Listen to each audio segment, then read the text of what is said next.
Welcome, everyone, to Dead Talk Live. And tonight we are joined by a very special guest, Fiona Dourif, who just reprised her role on Chucky last week on Sci-Fi's new hit show, Chucky.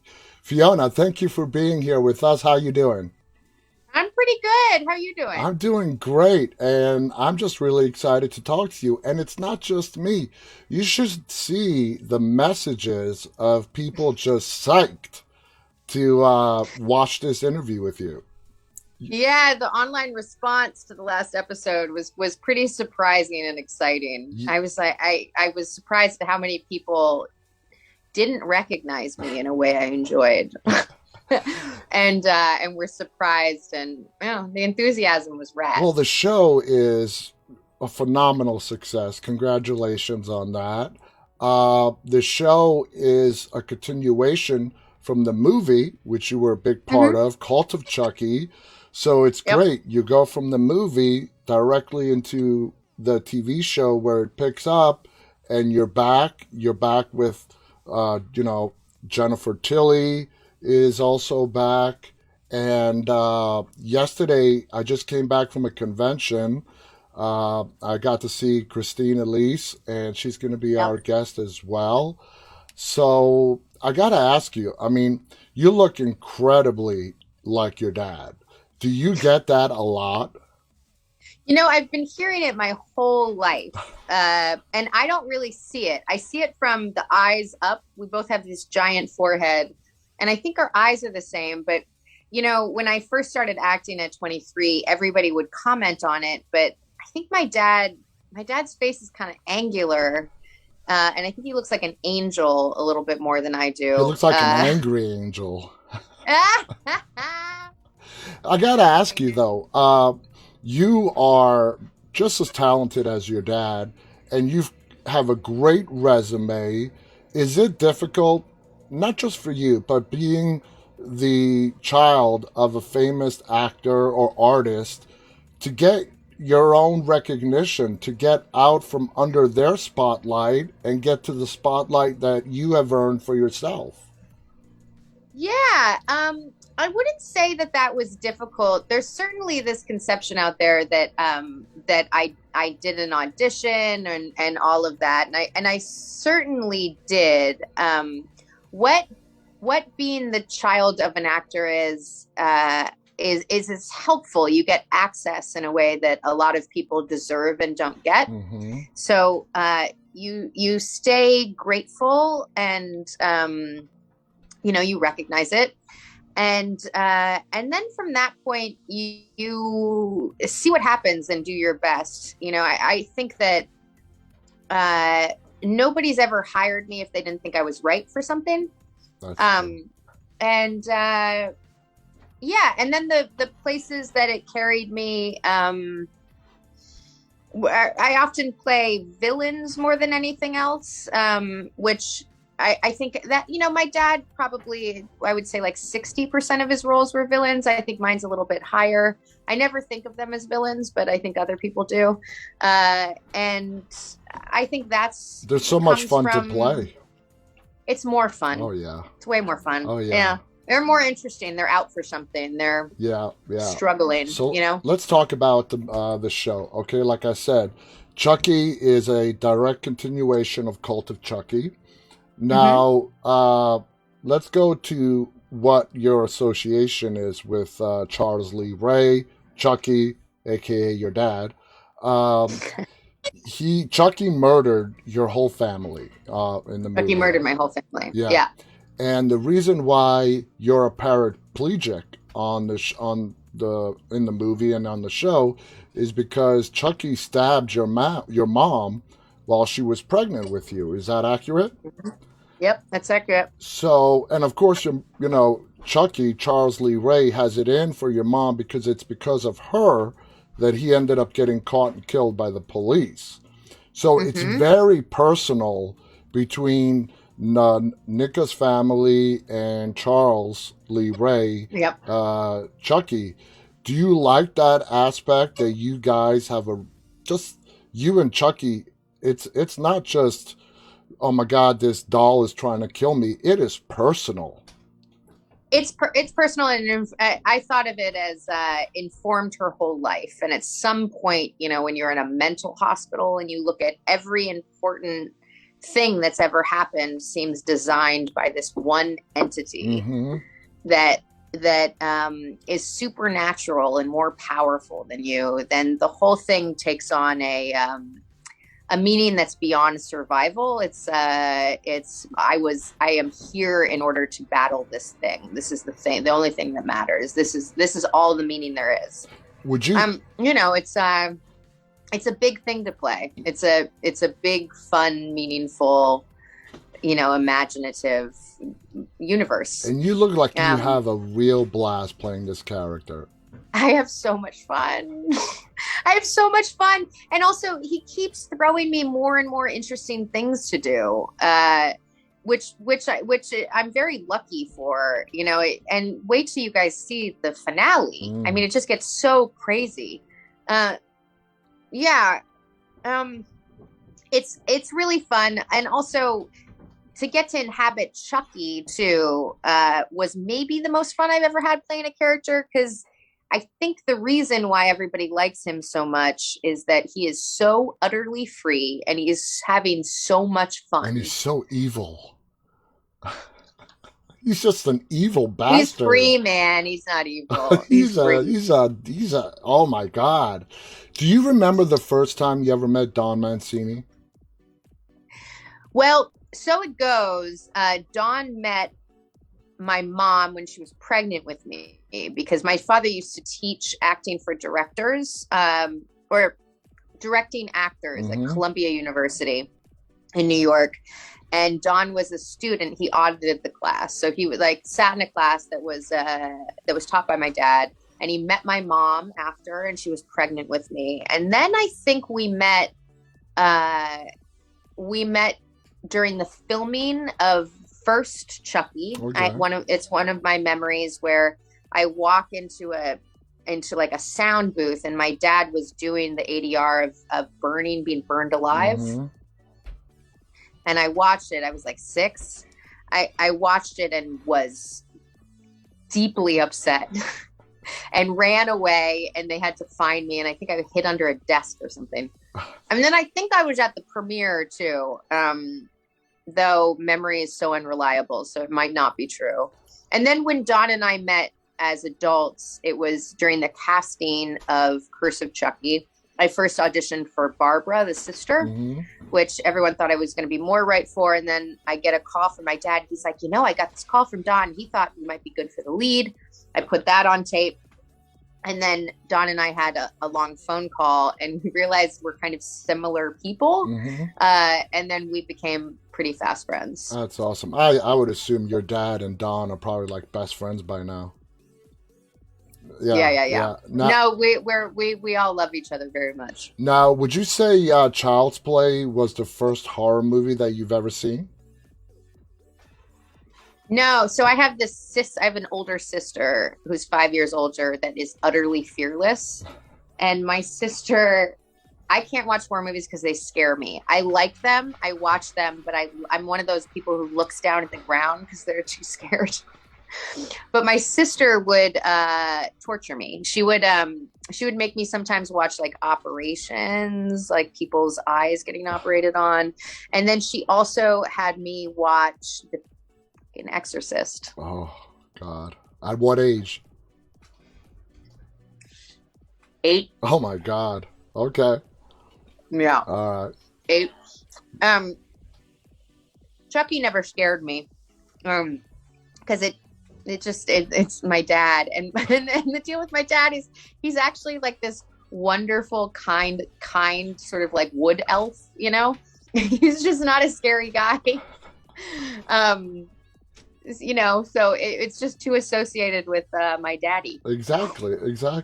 Now, let's go back to Nika. Do you think her time in the sanatorium has sort of made her lose her sense of her grip on reality a little bit? Being locked up, being accused of the murder of her family? Yeah, I think so. I don't know if it's grip on reality, but it's grip on your faith that everything is going to turn out okay. I think at some point she was like, you know what? It might not turn out okay. And this And evil so, bastard won. yeah. It might not turn out okay. I might have to sacrifice myself, but at least there's a little bit of meaning in my life and I'm willing to do it. That's sort of how I thought about it. Okay. Now, at the end of the movie, you become possessed by Charles Lee Ray. What did you think of that aspect of the movie? I was so excited to do that. I was like, finally, give me Chucky to play, right? Because he's free, man. He's free and he's having fun. So I that was the scene I was really excited to do. I was really excited to they put this contraption on me, this like long rope that had me kind Yeah. of come up into frame. So it felt a little acrobatic and liberating, and yeah, I was excited to play him. I was excited to talk to my dad about it, what kind of makes him tick. It's just like a fun, imaginative exercise. And that, The whole thing feels like some weird fucking lottery I yeah. And then that was stumbled actually going to be into. my next question. I was going to ask you, did you go to your dad for advice or did you want to put your own spin on Chucky? I totally went to him for advice, or just like what makes Chucky Chucky? How does he tick? And my dad always said the same thing. He's like, listen, Chucky is terrified of oblivion. He's ultimately driven by fear of oblivion, and he really loves his job. He's having fucking fun, He's man. having fun. I mean, the way you described it, him being free, you're right. He is Yeah. free and he doesn't give a shit. And that, Wouldn't you like to be that free? yeah, yeah, yeah. I might have to turn this on. Oh, there you Oh, go. now I can't see myself at all, but here I am. Okay, there you are. We can see you just fine. Now, your dad, I mean, he's a brilliant actor. I mean, and a horror Hmm. legend, but beyond the horror legend part, he's just a brilliant actor. When did you, was it your dad being an actor that made you want to be an actress, or was it just in your blood? I mean, it is in your blood. Did you always know that you wanted to, act in one way or another? Yeah, so my grandmother was an actress too. Okay. And then on my mother's side, we had actors also. So there's probably some like genetic predisposition for it, or the ability to do it. And yes, I wanted to be an actress when I was a kid for sure. I remember my mother sort of fighting um, for me to be able to audition. I auditioned for The Hunt for the Red October. Remember that Really? Oh, movie? yeah. And I auditioned for that movie when I was a kid, and I didn't get the part. That's one And then role, the by the way. what's as the daughter, Okay, Jack as like Ryan's the daughter. Okay, kid. yeah, Yeah, yeah. I think so. Yeah, I mean, I just remember being in the audition. I didn't get the part, and then I think my next audition was for Deadwood. I was a Uh-huh. PA on. I grew up doing PA work, which Mm-hmm. is a production assistant. Mm-hmm. So they would like pay me, $50 a day or something to get people coffee on sets or whatever. And I was a PA on Deadwood, and then David Milch, who is the most generous, interesting, brilliant person. He thought that maybe I could be an actress and sent me to this improv class. I must have been 22. Mm-hmm. And I got on stage in this improv class, and there was just this thing where I was like, wow, this is so free and so fun. And there was something about it that I could do. I felt confident in it. And at that point, then I got the chance to audition for a couple things. I got the first movie I ever auditioned for, which was this tiny movie called Little Chenier, where I was playing a whore. And and then the agency signed. They were like, "Oh, she might be able to work." They signed me on, and then it was a slow. I always worked, but it was small things, and it would be like 4 movies a year or something. And I was a waitress and a bartender, and in order to support Of myself. course. But I would always work here and there, and then it started to take off about 6 years ago, where I started to get television shows and leading parts and have a little more confidence. Absolutely. Now, would you say your time as a PA, just the time on the set, for any actor is priceless. Getting that set experience is just priceless. Yeah, I was raised. I mean, I was really raised around movies for sure. I was raised on the set and in the culture of it. And it's like it's a beautiful circus. You can feel really when it works well. You're kind of in a troupe, and everybody's making this thing, and especially if we think it's going to be good, there's nothing like it. And my time as a PA, this is what it did. It made me really cognizant that everybody's job is more exhausting than mine. Yeah. Acting is and don't get me wrong, acting is very, very hard. And I think it's why they treat you so well, right? Because you have to get yourself into this vulnerable state and then open your heart, or you're not going to do it well. But everybody else is there for 13, 14, 15 hours. Exactly. So the time not having money and having to get coffee and turn on and off air conditioners and all that stuff, just it made me maybe more of a team player or something. Exactly. Okay, I wanna ask you. Everybody has their own way of getting in a character, and they have a different way to getting into different characters. What do you do to get into Nika's character? So when I do any part, Well, here I am. there you go. When I do any part, I write a lot, so I'll always have a real sense of the backstory, where they're coming from, what like things in their life had meaning, Yeah. that like, oh, this thing happened and it made me look at the world this way. And this stuff could be like never related to the plot of the story. It's just how they emotionally understand the world. And then you kind of walk around and you find out how they feel in the world. And then at that point, then you can play, and I'll try a scene 100 different ways before I show up on set. And that way I don't have a plan of what I'm going to do. Which is also important. We got you. Because you want it to be spontaneous. Yep.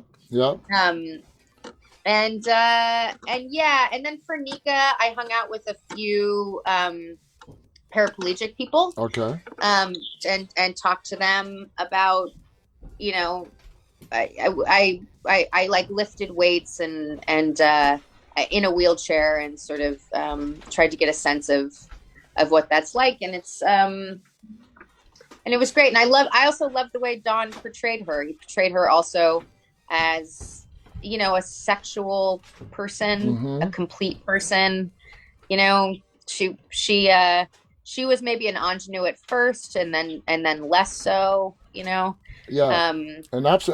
I've spoken to a lot of actors, and I would say the majority of them filling in the back character like you just described, even though it has nothing to do with the plot itself. It's very important just to play the character, because the writers, the majority of the time, they don't give you a backstory to any character. No. So that's left up to you. And it plays big into how you're going to portray that character on the screen. It's the art of it. Yeah. I mean, I think so much so with acting, it's not really like a musician, right? Like a musician will get a composition and then play it, and they put their own twist on it. And for acting, it feels like the words are the least important thing, actually. Yeah. Though Mamet would say I was wrong, but he's wrong. I think it's informing all of it. It's informing all of it and bringing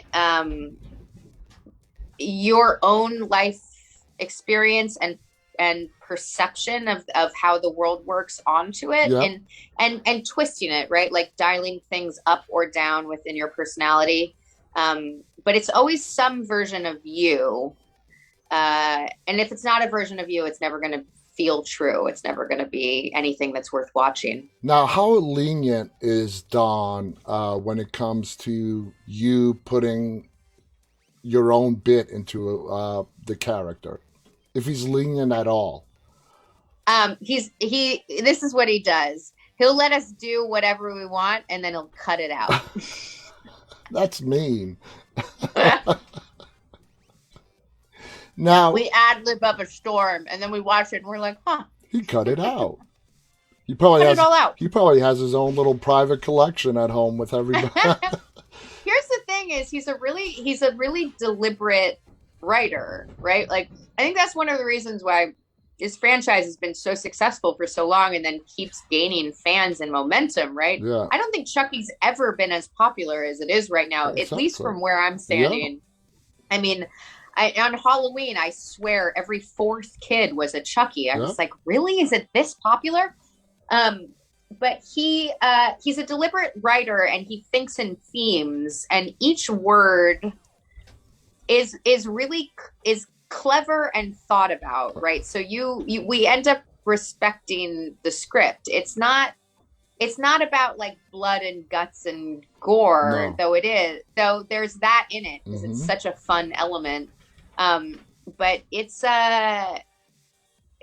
smart. Like, this season's about bullying. Exactly. Which is something that, Dawn as a gay kid went through, I had the pleasure of hearing him speak. You see, I watched the premiere of Chucky at New York Comic Con, and afterwards it was him and Jennifer Tilly that did a little Q&A on the stage. Yeah. And he's an amazing person. He's very open about his childhood and what he went through and his inspirations for creating Chucky. He's a really fascinating man. Now, growing up with Chucky, because your dad was Chucky, I'm sure, at which point with you growing up in it, did you realize that this is something much bigger than my dad, much bigger than anything, and it just has, it's taken on a life of its own? Yeah, I mean, I don't think I had a sense of how zeitgeisty it was until maybe high school. Okay. When, I think Chucky was made when I was 7, something like that. And my birthday is the day before Halloween. So wow. I would always have a Halloween party. And my dad, it's the only time he'll do the laugh or the voice is on my birthday. And so everybody was always really excited about it. And I was like, oh, whatever. Okay. And then when I was in high school, I remember there was a point where the fact that I was Chucky's daughter would get around. So I was sort of known for it. It was like, hey, dude, do you know who her dad is? And it became like nicknames and stuff. And yeah, it's always been some kind of deep corner of my identity. Now, in an interview with Don Mancini, you spoke about how your experience with Cult of Chucky was improved over Curse of Chucky because the part was specifically written for you. What is the difference between being with a part that is written with you in mind as opposed to one that you are casted for? I don't know if there was actually much of a difference between Curse and Cult. He ended up writing something in Curse that I think was just quite right for me. Mm-hmm. So there was no beats that ever felt kind of difficult to maneuver that I didn't understand with a little bit of work. With Cult, it just became more to do and more interesting and more suffering. And, she just, it was a person kind of flattened first and then fighting to get out of it. Okay. Yeah. Now, because your dad's role is usually, it's voiceover work. It's voiceover, yeah. Does he spend any time on the set? Like, do you see him at all on the set? Or he does his thing in a sound studio away from everything else? Exactly. Yeah. They flew him out in Curse of Chucky because he had one scene. Mm-hmm. And they flew him out to Winnipeg, and they kept him there and let him stay for like 5 more days in order to see my first few scenes, which I think was really kind. But me and my father have yet to be in a scene together. Yeah. Yeah. ever on anything, and I think it should happen soon. Yeah. Now, a lot of people who don't know think, oh, wow, here's Fiona Dourif. Of course, she got this role because her dad is Chucky and nepotism. And they're absolutely wrong. You said it perfectly earlier. Directors, casting directors, they're not going to cast you regardless of who your parents are if you're not right for the role, because the bottom line is money. I mean, so what do you say to those critics, or how do you tune them out? I don't see it as critics. I mean, it's completely understandable. There is a lot of luck involved in life, period. Yeah. And I, was delivered a good hand in a lot of aspects, and in other aspects, less of one. But Mm-hmm. I just got incredibly lucky, and I'm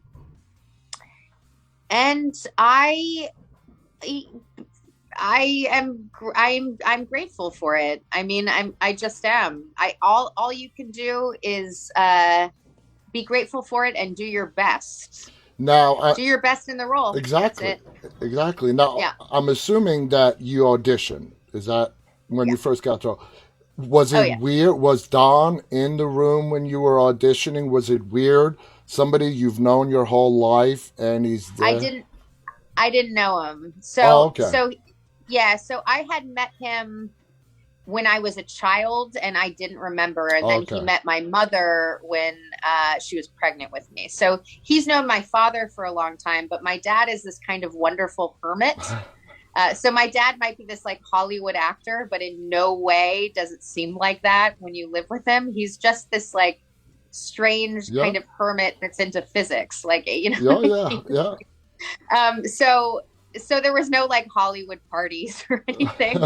Um, and when I first met Don, it was in the audition room, and it was very much like, "Oh, hi, nice to meet you." And we had maybe some exchange of something about my family or something. And then I auditioned for Barbara. Mm-hmm. Um, no, that's not what happened.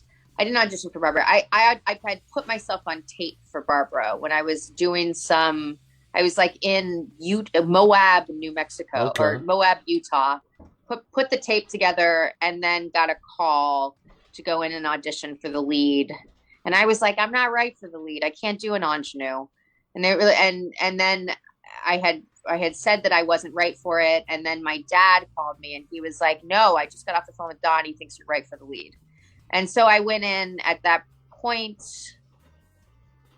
or did I tape again? I maybe taped for Nika, and then I got a call back, and then I went in for the room to Dawn, and it was 3 scenes, one of which I had to like break down crying, Mm-hmm. um, and then when I got it, me and him got on the phone and I remember talking to him for like 90 minutes or something, and we realized that we have a lot in common.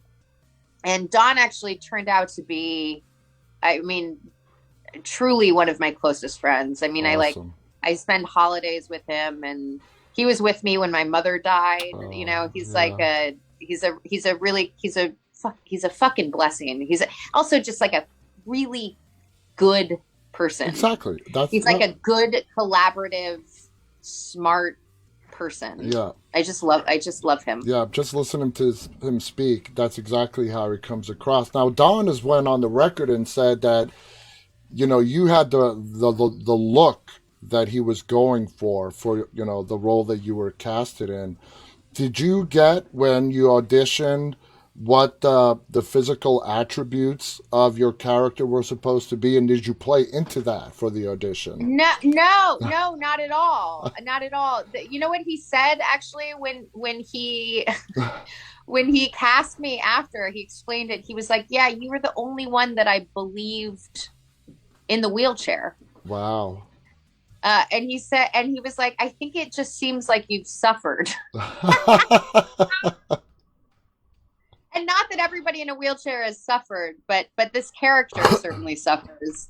And so I was like, what the hell does that mean? I don't know. I mean, it's true, right? But it's a funny thing. Now, how important was it for you? You said you did some research, you spoke to paraplegics. to Hmm. get their portrayal right? Did you put some maybe added responsibility on your shoulders to make sure they are portrayed properly on screen? Yeah, I mean, to the extent that I didn't want it to define the character, Okay. you know. I think that they're complete people. They're people who are sexual and have relationships and have interests, and I didn't want it to be the defining. She's her own person with her own talents who is also disabled. Yeah. And I think that was an important thing to portray. I didn't think of her as an injured flower. No. No. Yeah, Now, the whole Child's Play franchise has already etched itself in history. It's there. It's along with the isn't Nightmare, it? yeah, with the Nightmare on Elm Streets, the Halloweens, the Friday the 13th. It's already there. Where, well, two-part question. Where would you like to see this franchise go moving forward? And how much of this franchise do you want it to define your career? That's interesting. That's interesting. Um, so I mean, who's to say if Nika's going to survive? We don't Exactly. know, right? Exactly. There's a, yeah. I mean, I know, but you don't know. No. And there's just there's so many themes that Dawn is interested in exploring, and they're all pretty unique. And there's a lot of places that it can go. We were really, I wouldn't say surprised, but thrilled with how popular the show is and Okay. how much of a hit it is. So it seems like there's going to be room to explore Many more different a lot, aspects. many things. And how much do I want it to define me?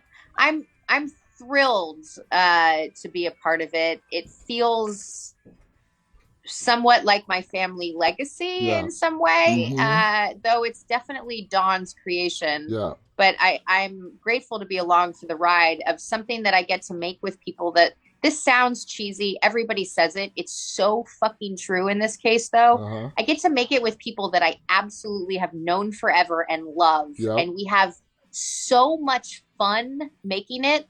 During the finale, we were like sitting there behind the monitor with the puppeteers, all of which I've known for 10 years at this point, Uh-huh. just dying of laughter, just like erupting in giggles. Oh, that is so And awesome. so you get to have, and I get to go to all these like far flung places to promote it and then to shoot it, and then I get paid well for it, and people really like it. You like Yeah. get congratulated, and the whole thing feels like this surreal lottery ticket I somehow like stumbled upon. And do I want it to define me? I mean, not completely. I think that I've done at this point a lot of things. Right now I'm shooting a survivalist movie with Peter Facinelli and Lance Hendrickson, who's Nice. also a person that I've known forever. And it's about the Paradise Fires. I got to Uh-huh. do really cool stuff in The Stand, and I was in Tenet, and there's a lot of Exactly. And that, I've gotten a lot of opportunity to deal not only in genre but in other yeah. things. And that, And yeah, and it's a really lucky life. It's a really lucky life, and it didn't have to work out, and it has, and I'm just grateful. well, there's talent there too. Yeah. That's going to be my next question. You have played a wide spectrum of characters. Okay, Hmm. you have done drama. You have done a little bit of everything. As you move forward in your career, uh, you know, I'm sure you want to do more horror, just like you want to do more drama or maybe comedies or whatnot. But as an actor, I assume you don't want to be pigeonholed into a certain type of genre or a character type or anything like that. Yeah, my agent says this to me all the time. He's like, Fiona, because I'll sometimes turn things down if I feel like my take on it isn't going to be what they want. Uh-huh. But he nudges me to not do that. You know, the niche I'm in now, I notice, is people who are a little feral. I would say that word follows me. Okay. And it's just the best one. I don't know what to say. Like it's so much more interesting than playing the love interest or the girlfriend or the wife or the soft. It's badass to be the bad guy. Yeah, and I never think of them as bad guys, right? But so how do you define them? But just there's morally so much corrupt? Vulnerability in it. Okay. Yeah, no, there's vulnerability in it. There's strife. There's it comes from I mean, it changes with each character, but it comes from a quality of being desperate and lost. Yeah. And willing to do what it takes in order to survive it, right? So the themes are just higher. Stakes are high. Let me give you your dad as an example. Terrific actor. I mean, brilliant. I mean, Brad Dourif is, oh my God, I love him. But he is known as Chucky. And, he's the voice of Chucky. We saw him in Child's Play. We've seen him a little bit throughout the movies. But, a lot of people know Brad Dourif. And if you ask, you're like, yeah, that's Chucky. When you start reaching the twilight of your career, do you want that? Do you want what your dad... I don't want to say what happened to your dad, because your dad has had a brilliant career. But do you want to be in the same position your dad is in right now, where it's Chucky? Yeah, with basically, you are this person from this franchise, and all your other stuff is sort of pushed in the background. Yeah, I sort of don't think that way, right? Because what are we talking about? We're talking about who remembers me and in what context. Like, I just don't. I don't think I care. Okay. I don't think I care. I think the point of life is to be happy in what you do. Play out the hand that you were dealt, and try to live well and be kind to people and do the best you can. Stay interested in things, stay curious with things. And then however they remember you, they'll remember you for how long, and then we all die. Exactly. Yeah. not to get bigger themed about it, but I think that's true. I think that's a misconception. My dad doesn't fucking care what people remember him as, That's a great attitude to have. And it's true. Are you like the actor who doesn't read any reviews, fans, or critics? I don't read reviews. Yeah. No. So you are from, correct me if I'm wrong, but you, like you should be, are more interested in being proud of the work you do, doing the best that you can and having fun doing it. Having fun doing it, yeah, and appreciating the people who appreciate it, yeah. And that's it. I mean, for me, the art of it is figuring out. It feels like sort of a painting, right? Yeah. You figure out how you see something. You take these sort of emotional truths that you've picked up from your life, and you try to put it in this imaginative setting. And if the setting is as wild and crazy as some of the genre stuff is, then you're lucky. Exactly. Now you're lucky. I mean, yeah. I was going to say, with that in mind, what are your thoughts on the devotion of horror fans? Chucky fans specifically? Yeah. There's so much loyalty out there. Yeah. There's so much excitement and loyalty, and there's something that character has done for people that they identify with, and sometimes it confuses me, and sometimes it just delights me. Mm-hmm. And I credit Don Mancini more than anything. I mean, he is the voice of it. Yeah. He's truly the voice of Chucky. Nobody can write Chucky like Don. You No. know, they have Chucky like screaming curse words, but Chucky's clever. You Hmm. know, he just is clever. Um, yeah, I I mean, horror did I answer your fans, yeah, question? horror fans, basically, almost a lot of the people that I've spoken to, horror fans are very loyal to the genre. And Oh yeah. I mean, in my opinion as well, they're some of the greatest fans out there.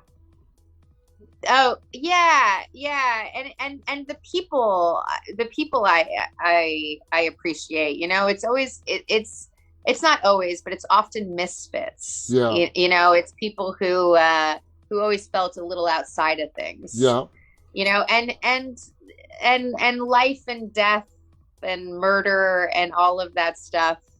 You know, it's not only dark, it's fun. And I think a little bit of stress, which is what you go through when you watch a horror movie, yeah, stress that you're in control of is stimulating. yeah, And and it's like a roller coaster ride, you know? absolutely. Now, for a lot of people, this is most often true for TV. When they've played a character for a while, they become invested in that character. For you, you've done it in movies and it is now transferred over to television. How invested are you into your character on Oh, Chucky? I love her. I love her. Would you? I love Nika. I love her and I feel incredibly confident playing her, which wasn't always the case, right? Like that grew with time. And at this point, you know, when I was about to shoot it, I didn't have to go through all the steps that you usually have to go through Hmm. because it's a perspective on life that I at this point absolutely know. So that was cool and liberating and just made it so that I could fully trust myself. That's awesome.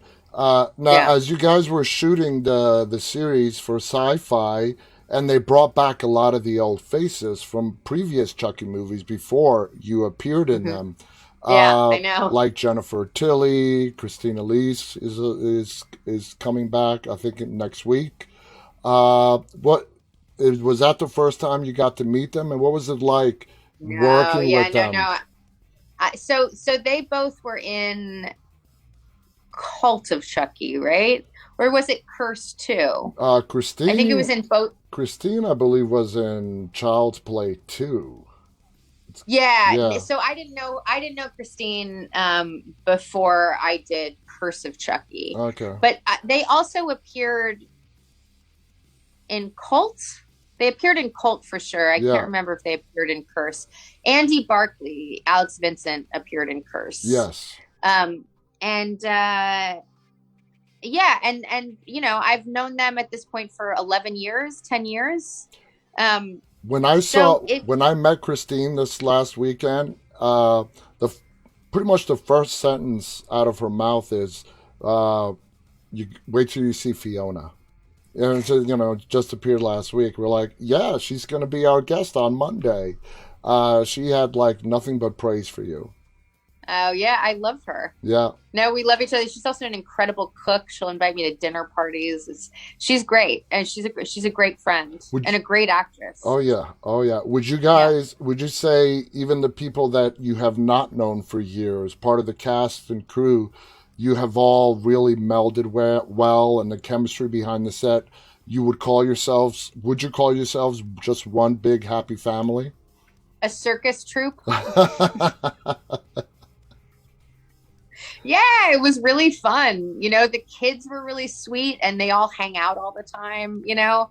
And Don is a wonderful team leader, you Hmm. know.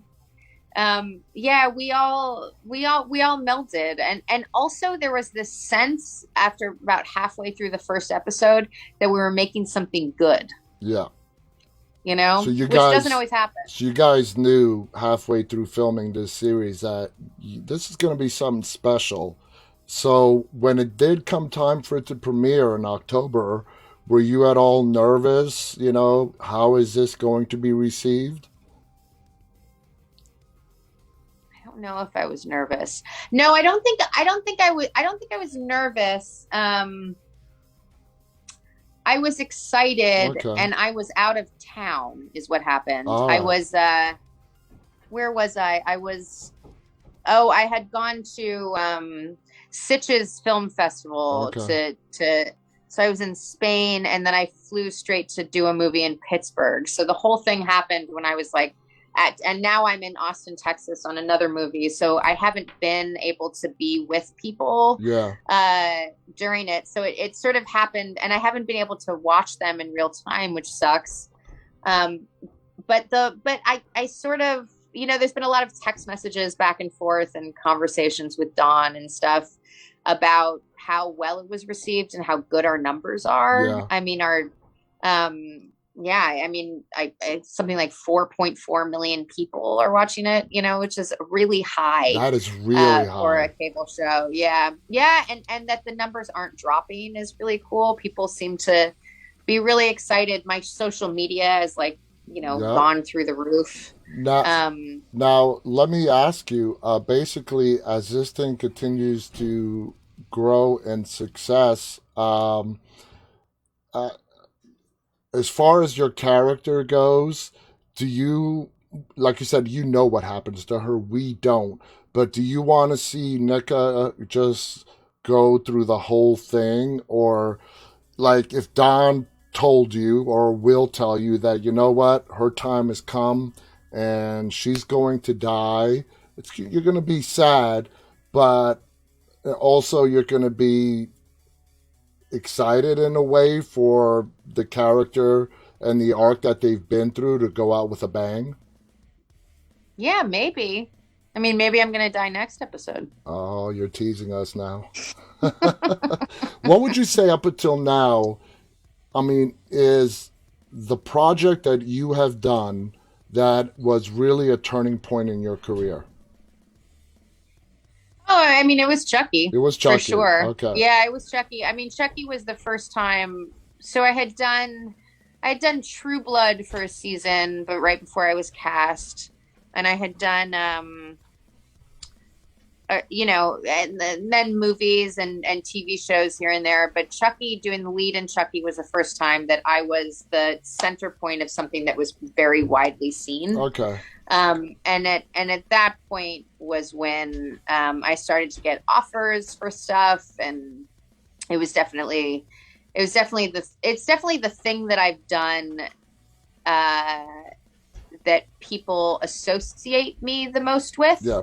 Yeah. Um, though also that sort of depends on where you are. So I did a show that was pretty popular in Canada. So when I was in Canada, I was, people Yeah. recognize me from that more. Now, let's say if we can look into the future and Chucky can go on for like 5 to 7 seasons and you're in him, you're in the entire run, and you're playing this one character for 7 years. As an actress, is that something that's appealing to you?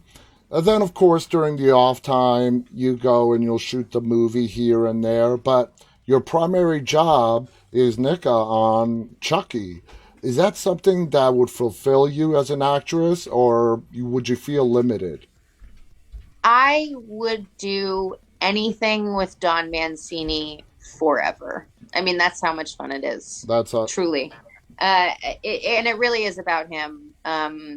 He, I find the character and the making of it and the whole thing, deep. Sorry, I'm getting another call. It's You know okay. who's calling me? Lance Hendrickson. I love him. Oh yeah, he called He's me just earlier. I got to get back to him too. he's also just that man is maybe the most interesting person I've ever Lance met. Henriksen is a icon.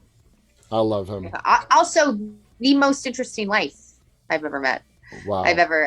Yeah, he's 82. He's lived so wildly. He's 82. He's 80 He or do- 81. he doesn't look it. Born in 1940. Wow.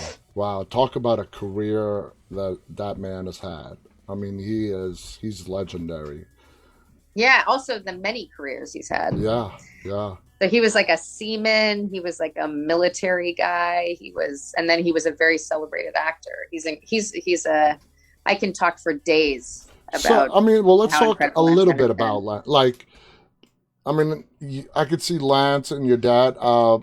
Is he like a second father figure to you? Is he what? He's been friends with my dad for a very long Uh time. huh. So I remember him as a kid, but we met.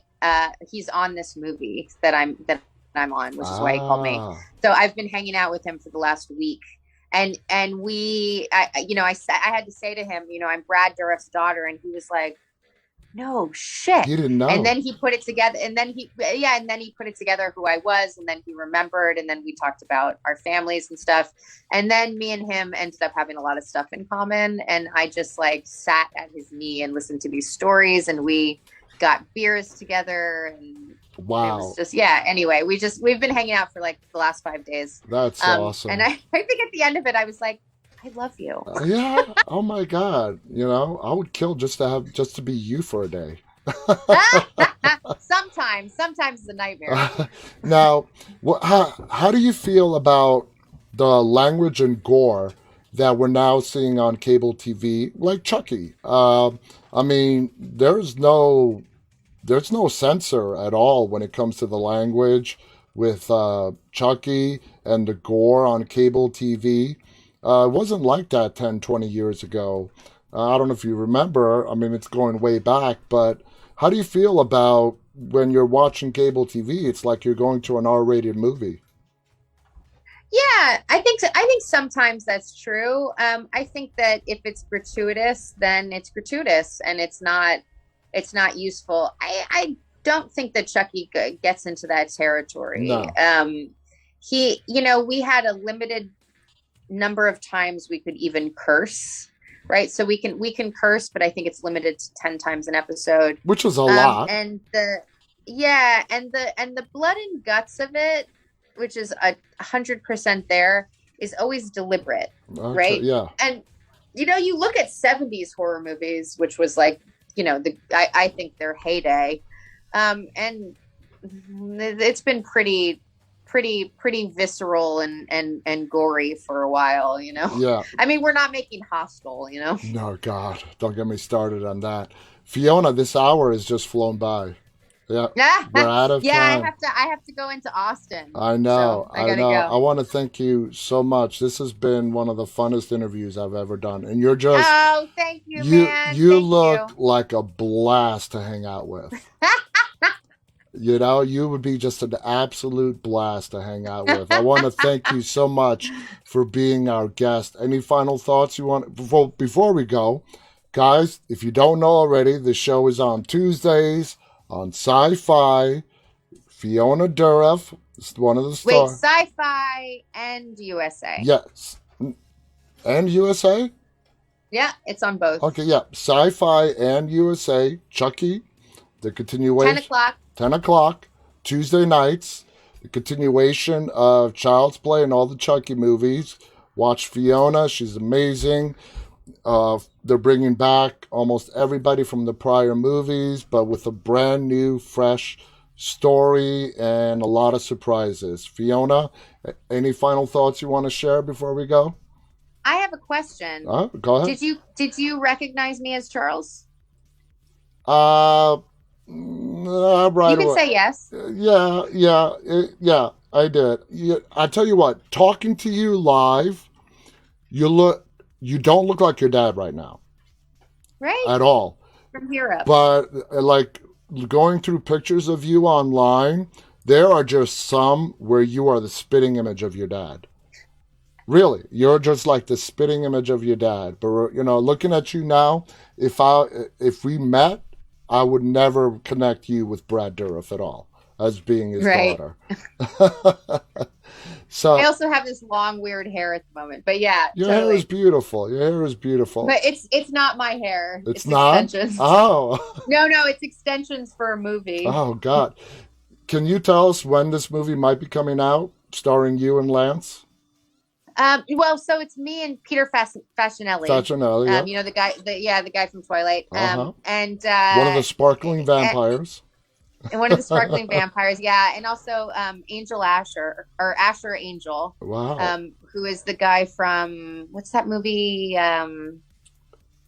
I forget Me, the big Disney movie, me, Shazam. okay, Anyway, yeah. uh, it will probably, we're gonna finish filming in a week. I would say 6, 7 months from now. Are we look? I know you can't say much, but are we looking at a horror, action, drama? Oh no, no, it's an action survivalist movie. So it's about the Paradise Fires. I don't Oh, know if that's you right. That's remember right. those. Okay, okay. Yeah, so it's about a family who's it's based on true stories, and it's about a family that's trapped in a fire and has to survive. Can't wait to see it. The cast is awesome. The Yeah. story sounds awesome. Fiona, thank you Yeah. so much.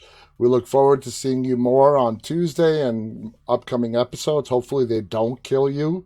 Not tomorrow.